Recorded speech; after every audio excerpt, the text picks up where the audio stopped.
rhumatologie. Alors, le petit déjeuner de la rhumatologie, qu'est-ce que c'est? Eh bien, c'est un moment convivial durant lequel on va parler de sujets qui vous concernent, des sujets de rhumatologie.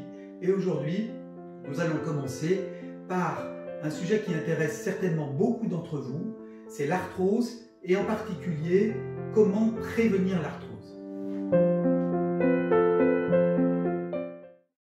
Alors, on va parler de deux types de prévention, la prévention primaire et la prévention secondaire.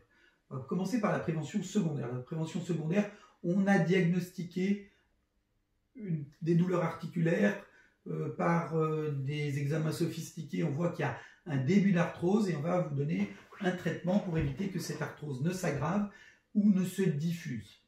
Et là, on a à notre disposition des compléments alimentaires ou des médicaments qu'on appelle les anti-arthrosiques symptomatiques d'action lente, comme la glucosamine, la chondroïtine, les saponifiables d'avocat, ou bien qu'on injecte dans les articulations, comme l'acide hyaluronique, qui peuvent ralentir le processus d'arthrose à condition qu'il soit pris à la bonne dose suffisamment longtemps et de façon très précoce. On a un certain nombre d'arguments qui laissent penser que ces traitements peuvent ralentir la marche de l'arthrose sans pour autant l'arrêter, mais tout ça n'est pas encore complètement prouvé. La prévention primaire, c'est-à-dire avant même d'avoir de l'arthrose, je préviens, je prends un traitement pour éviter de développer la maladie. Ça, pour le moment, nous n'avons rien de certain, mais certaines études peuvent, disons, nous donner un certain espoir.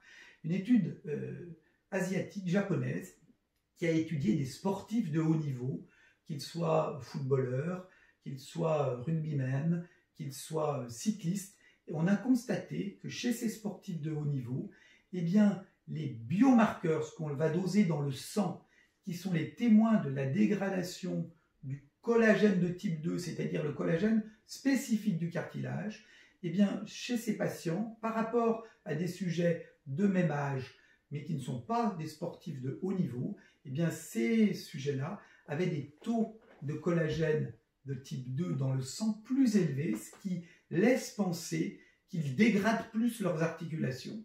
Et à long terme, on sait que les sportifs de haut niveau ont plus d'arthrose que la population générale.